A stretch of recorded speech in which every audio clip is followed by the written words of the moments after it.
FCRA നിയമം സമഗ്രമായ ചർച്ചകൾക്ക് ശേഷം നടപ്പിലാക്കണമെന്ന് ഭാരതീയ കാമരാജ് കോൺഗ്രസ് നേതാക്കൾ. കേരള കാമരാജ് കോൺഗ്രസ് ഭാരതീയ കാമരാജ് കോൺഗ്രസ് എന്ന പേരിൽ പ്രവർത്തനം വ്യാപിപ്പിക്കുമെന്നും നേതാക്കൾ അറിയിച്ചു. FCRA നിയമം വലിയ കോളളക്കം വന്നിരിക്കുന്നു. ആയിരക്കണക്കിന് സന്യാസി മഠങ്ങളിലും ഇതേ അക്കൗണ്ട് നിലവിലുണ്ട്.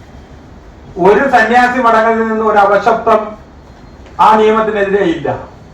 എന്തുകൊണ്ടോ ചില ക്രൈസ്തവ സഭകള് വളരെ ശക്തമായിട്ട് എതിർപ്പുമായി രംഗത്ത് വന്നിരിക്കുന്നു.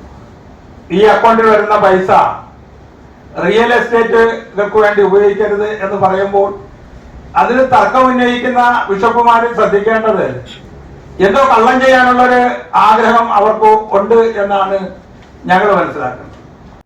അവിഭക്ത മദ്രാസി സംസ്ഥാനത്തിന്റെ മുഖ്യമന്ത്രിയും ഓൾ ഇന്ത്യ കോൺഗ്രസ് പാർട്ടിയുടെ അധ്യക്ഷനുമായിരുന്ന കാമരാജ് നാടാരുടെ നാമധേയത്തിൽ സ്ഥാപിച്ച രാഷ്ട്രീയ പാർട്ടിയാണ് കേരള കാമരാജ് കോൺഗ്രസ്.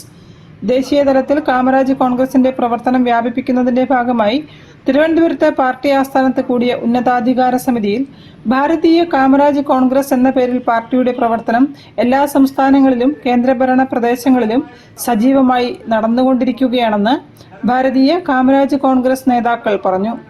സംഘടനയുടെ ദേശീയ പ്രസിഡന്റായി വിഷ്ണുപുരം ചന്ദ്രശേഖരനെ ഏകകണ്ഠേന തെരഞ്ഞെടുത്തെന്നും നേതാക്കൾ അറിയിച്ചു. വാർത്താ സമ്മേളനത്തിൽ ദേശീയ പ്രസിഡന്റ് വിഷ്ണുപുരം ചന്ദ്രശേഖരൻ, സംസ്ഥാന president advocate LS Shyam Laiju, സംസ്ഥാന ജനറൽ സെക്രട്ടറി സന്തോഷ് കാളിയത്ത്, സംസ്ഥാന വൈസ് പ്രസിഡന്റ് സുരേഷ് ബാബു, രാമകൃഷ്ണൻ കാസർഗോഡ് തുടങ്ങിയവർ സംബന്ധിച്ചു. News bureau, Kozhikode. വാർത്തകളിൽ ഒരു ഇടവേള. ക്യാൻസറിനെതിരെ പൊരുതാനായി കാലിക്കറ്റ് സിറ്റി സർവീസ് സഹകരണ ബാങ്കും MVR ക്യാൻസർ സെന്ററും സംയുക്തമായി അവതരിപ്പിക്കുന്ന ക്യാൻസർ ചികിത്സാ സഹായ പദ്ധതിയാണ് മാസ് കെയർ.